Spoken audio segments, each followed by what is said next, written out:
Collision system के माध्यम से ब्राह्मण समाज का कब्जा है। ये क्यों हो रहा है? 500 की नौकरी थी वो दुसाध समाज करे, एक अनुसूचित जाति के लोग करे, लेकिन जब वही नौकरी 25,000 की हो गई तो सभी के लिए ओपन कर दिया गया। ये भेदभाव क्यों?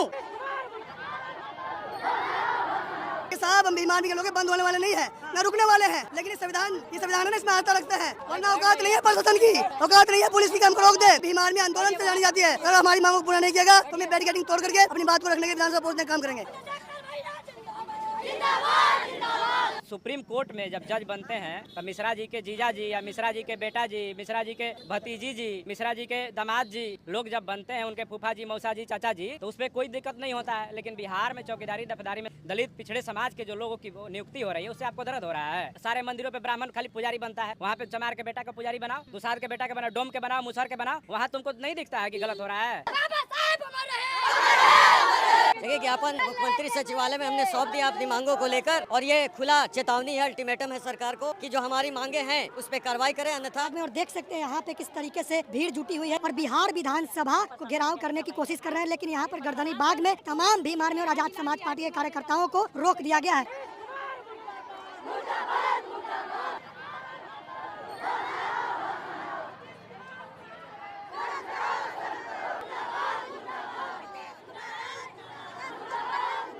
जिस प्रकार से नीतीश कुमार और उनके द्वारा पाले गए सरकारी गुंडे उन अपराधियों को संरक्षण देने का जो काम कर रहे हैं, उसके खिलाफ यह आंदोलन है।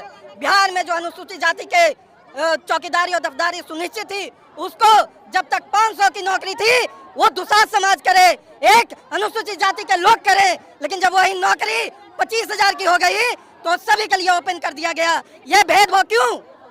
अगर आपका तर्क यह है कि एक जाति के लिए कोई सीट रिजर्व नहीं हो सकता है, तो इसी देश में न्यायालय के बड़े बड़े पदों पे कोलिजन सिस्टम के माध्यम से ब्राह्मण समाज का कब्जा है।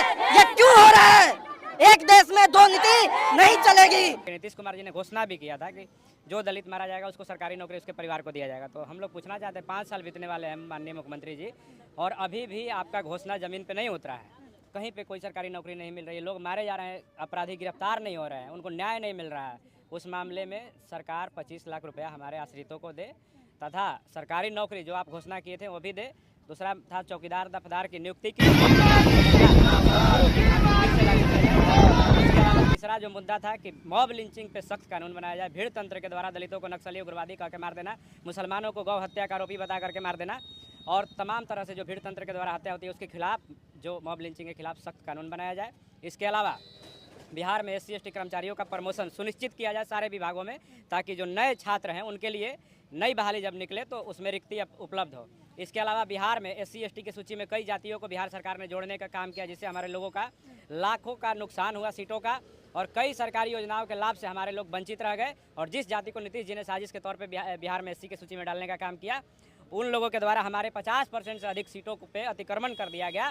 उन सारे सीटों को, सारे योजनाओं के लाभ को हमें अविलंब सरकार लौटाने का काम करे। खारिज कर दिया जो 2 जातियों जी खारिज किया है, लेकिन जो हमको 9 साल में नुकसान हुआ हमारी सीटों का, योजनाओं का, तमाम सरकार वापस लौटाए। ताड़ी व्यवसाय भी एक प्रमुख मुद्दा था जिसपे प्रतिबंध लगा। यह सरकार ताड़ी व्यवसाय पे प्रतिबंध हटाए, और जो लोग ताड़ी व्यवसाय के आरोप में जेल में हैं उन पे बिना शर्त उनको रिहा किया जाए। न्यायपालिका में रिजर्वेशन जो है वो केंद्र सरकार का मामला है, लेकिन हम चाहेंगे कि बिहार के मुख्यमंत्री नीतीश कुमार जी जो है न्यायपालिका में आरक्षण की बात करें, क्योंकि जरूरी इसलिए क्योंकि चंद 200-250 परिवारों के लोग हैं जो उच्च न्यायपालिका है, सुप्रीम कोर्ट।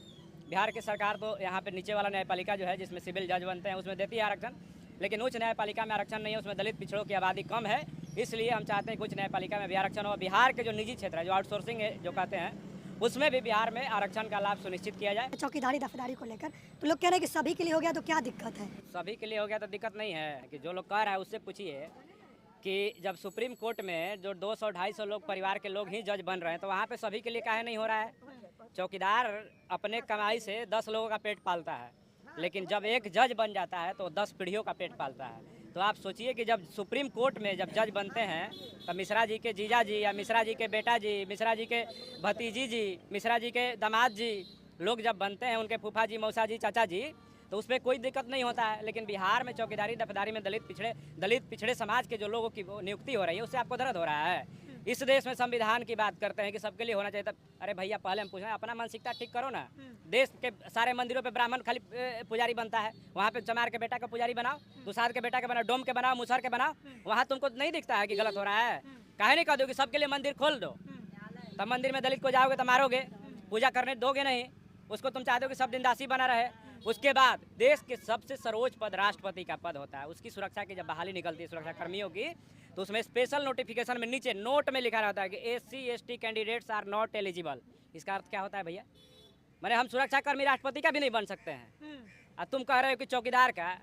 अरे मूर्खो, जाहिलो, जो कह रहे हो कि सबके लिए होना चाहिए, तुम सोचो कि जब ये चौकीदार, दफदार, दुसाध, चमार, जादव जाति के जो लोग बने हैं, ये लोग जब वेतन नहीं मिलता था तब से ये लोग नौकरी कर रहे हैं और पुलिस का सुरक्षा कर रहे हैं, गांव की सुरक्षा कर रहे हैं। तो अपना विचारधारा को बदलो, बदलाव करना है ना तो नीचे से लेकर ऊपर तक बदलना का काम करो। बिहार सरकार में आए दिन हत्या हो रही है, आए दिन उत्पीड़न हो रहा है, आए दिन बहनों की असमत लूटी जाती है, आए दिन युवाओं को पीटा जाता है, और जो हक अधिकार की बात करता है उस पर सरकार लाठियां बरसाने का काम करती है, सरकार डराने का काम करती है। लेकिन आपको बता दें, आज ये protest Bhim army Azad Samaj party का प्रोटेस्ट है, और भीम आर्मी को पूरा देश जानता है कि भीम आर्मी अपने आंदोलन के लिए पूरे देश में जानी जाती है। ना तो हम डरते हैं बीजेपी की नीतीश की लाठों से, न डरते इसकी जेलों से, न डरते इसके डंडों से, क्योंकि हम लोग अपने आखिरी सांस तक अपनी बहनों के मान सम्मान स्वाभिमान के लिए और देश के संविधान के लिए, और जो क्या इस प्रदेश में हो रही है, जो शोषण इस प्रदेश में हो रहा है, उन मांगों को लेकर आज हम लोग सड़क पर बैठ गए हैं, और तब तक बैठे रहेंगे जब तक हमारी मांगें पूरी नहीं की जाती। जो भी निषाद, पासवान, चमार, रविदास और जो अत्याचार हो रहा है वो बंद किया जाए। अभी जो चौकीदार का मामला है उसको निरस्त करके उसे दोबारा जो जिस तरह था उसे बहाल किया जाए, और ये जो शोषण हो रहा है इसे बिहार से बंद किया जाए। बिहार विधानसभा घेराव करने जा रहे थे, बंद कर दिया गया। यहाँ पे क्या देखिए साहब, हम भीम आर्मी के लोग बंद होने वाले नहीं है, न रुकने वाले हैं, लेकिन ये संविधान है ना, इसमें आस्था रखते हैं, वरना औकात नहीं है प्रशासन की, औकात नहीं है पुलिस की, काम को रोक दे। हमने साबित किया है इसमें कि भीम आर्मी आंदोलन से जानी जाती है। अगर हमारी मांगों को पूरा नहीं किएगा तो हम बैरिकेडिंग तोड़ करके अपनी बात को रखने के विधानसभा पहुंचने का काम करेंगे। लगता है कि आज बातचीत हो पाएगी, बिहार विधानसभा पहुँच पाएंगे?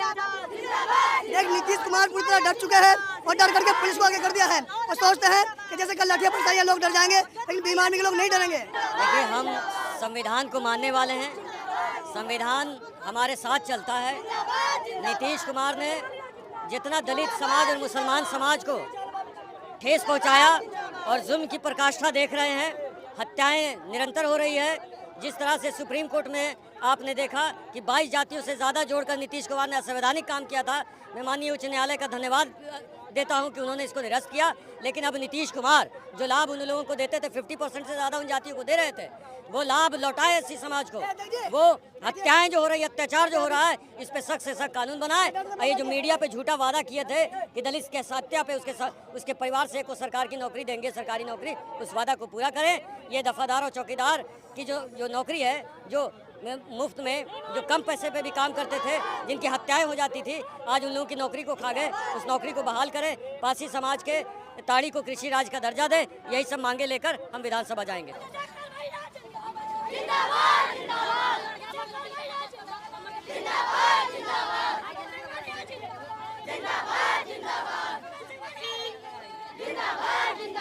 देखिए, ज्ञापन मुख्यमंत्री सचिवालय में हमने सौंप दिया अपनी मांगों को लेकर, और ये खुला चेतावनी है, अल्टीमेटम है सरकार को कि जो हमारी मांगे हैं, मुख्य मांगे जो 6 हैं, उस पर कार्रवाई करें, अन्यथा पूरे बिहार में सड़कें नीले होंगी। और हमारे सभी नेता जो बिहार से आए हैं, सभी जिला अध्यक्ष, सारे कार्यकर्ता, ये सब नीली क्रांति करेंगे, और बिहार से ये जो हत्याएं, शोषण, बलात्कार, बेरोजगारी, ये सारी चीज़ों के साथ साथ नीतीश कुमार जी को भी भगा देंगे। अल्टीमेटम कितने दिनों का दिया आप लोग?